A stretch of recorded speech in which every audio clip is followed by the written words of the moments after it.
दोस्तों, स्वागत है आपका मेरे YouTube चैनल सरल वास्तुकार में। अक्सर आपने सुना भी होगा कि संवती अमावस्या के बारे में। संवती अमावस्या होती क्या है? अक्सर जब भी जो अमावस्या है वो सोमवार के दिन पड़ती है तो वो संवती अमावस्या उसको बोला जाता है, यानी कि सोमवार को पड़ने वाली अमावस्या। इसके बारे में आप में से ज़्यादातर लोग जानते भी होंगे कि संवती अमावस्या किसे कहते हैं।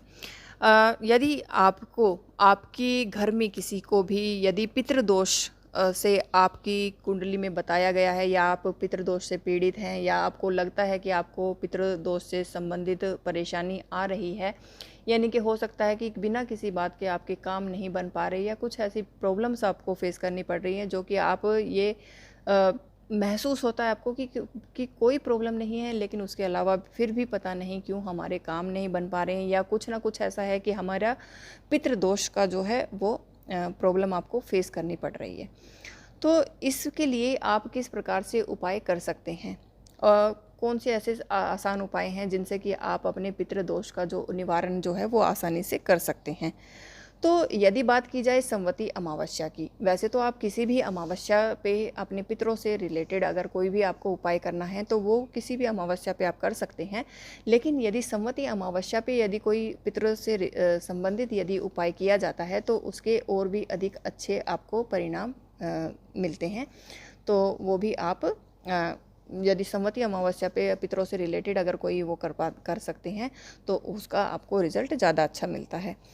तो सबसे पहले तो आपको क्या करना है, यदि आप संवती अमावस्या है और उस दिन आपको अगर मौका मिल रहा है ऐसा कुछ करने का, तो सबसे पहले उस दिन सुबह आपको उठकर स्नान आदि करना है, और उसके बाद में आपको सबसे पहले सूर्य को जल देना है। उस सूर्य को जल देंगे तो उसमें आप तिल ज़रूर डालें, काले तिल आप ज़रूर डालें, क्योंकि पितरों के लिए हम अक्सर ही काले तिलों का प्रयोग किया जाता है। तो वो आपको जब सूर्य को आप उस जल को देंगे तो आपको सूर्य देव से ये प्रार्थना करनी है कि आपके पितरों की शांति के लिए आपको प्रार्थना करनी है कि आपके पितरों को शांति मिले। इस प्रकार से आप प्रार्थना करें। उसके अलावा आप क्या कर सकते हैं, उसके अलावा आप यदि तो आपको गाय जो भी देसी गाय होती है, अगर वो नहीं है तो आप कोई भी गाय का अगर गोबर का अगर उपला जो होता है वो अगर आपको मिल पाए, उसको आप ले लीजिए और उसको किसी मिट्टी के बर्तन में आप रख लीजिए और उसको अग्नि से आप जला लीजिए। और उसके ऊपर आप, यदि तो आपके पास ऐसी अवेलेबिलिटी है कि आप साउथ वेस्ट डायरेक्शन का अगर प्रयोग कर पाएँ, या साउथ डायरेक्शन में भी कर सकते हैं। यदि ऐसी डायरेक्शन आपके पास है अवेलेबल, लेकिन कई बार होता है कि हमारा वो डायरेक्शन में सामान ऐसा रखा होता है या वहाँ पे आपका खाली जगह नहीं है जहाँ पे कि आप बैठ सकें, तो फिर आप किसी भी डायरेक्शन में बैठ के इसको कर सकते हैं। तो आपको करना क्या है कि वो जो आपने उपला जलाया है, छोटा सा टुकड़ा उस उपले का, और उसको मिट्टी के बर्तन में आपने रखा है, तो आप उस डायरेक्शन में या जहाँ पे भी आपको साफ़ सुथरी जगह पे जहाँ पे आप बैठ के कि पितरों के लिए जप कर सकते हैं, उस जगह पे आपको उसको रखना है। वहाँ पे उस धूनी देनी है, और धूनी देने से पहले उसमें थोड़ा सा आपको गुड़ डालना है। जो आप उसको अंगारी बोलते हैं, उसके ऊपर थोड़ा सा गुड़ डालना है और थोड़ा सा आपको घी, देसी घी डालना है, और उससे वहाँ पे धूनी देनी है जहाँ पे भी आप बैठ करके वो आप जप करना चाह रहे हैं, यानी कि जो आप पितरों के लिए पूजा करना चाह रहे हैं, वहाँ पे आपको उससे धुनी देनी है ताकि वो स्थान एक तरीके से पवित्र हो जाए।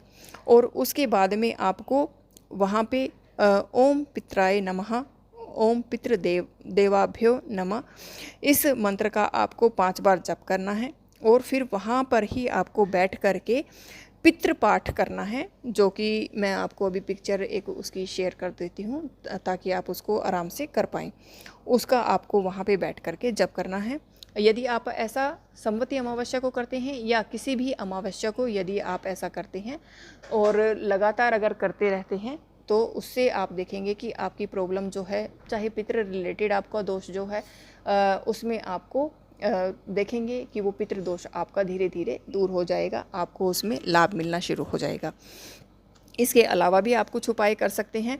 यदि आप आपके घर के पास में कोई भी अगर पीपल का पेड़ है, तो तो उस पीपल के पेड़ के पास आपको जाना है और आपको 2 जनेऊ साथ में लेने हैं। ये सब आप नहा धोकर साफ़ सुथरे कपड़े और पवित्र होकर ही ये सब अगर विधि आप करना चाह रहे हैं तो करें।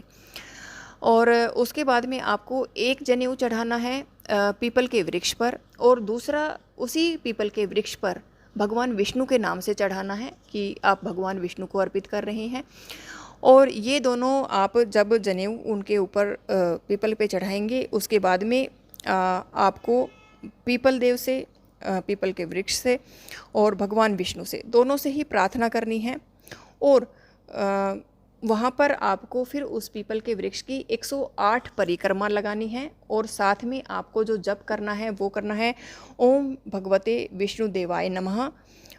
ये आपको जप करना है, और अपने की हुई गलती से या जाने अनजाने जो भी आपसे कोई ऐसी गलती हुई है या ऐसा अपराध हुआ है जिससे कि आप क्षमा मांगते हुए आपको इसको करना है, तो आपको उसका लाभ अवश्य मिलेगा। आपको अपनी प्रॉब्लम्स का सॉल्यूशन मिलना शुरू हो जाएगा। आपको अपनी जो पितृ दोष है उसमें राहत मिलेगी।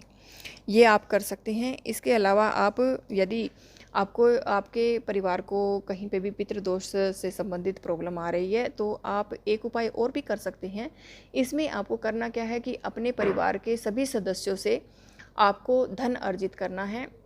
उसमें आप कुछ भी जो आपकी श्रद्धा है उतना आप, चाहे वो 100 रुपये है, 50 रुपये है, जो भी आपकी इच्छा है, उसमें आप सभी कुछ कुछ जो धन राशि है वो इकट्ठा करें सभी सदस्यों की तरफ से, और फिर उसको आप इकट्ठा करने के बाद में आप उसको दान कर दें।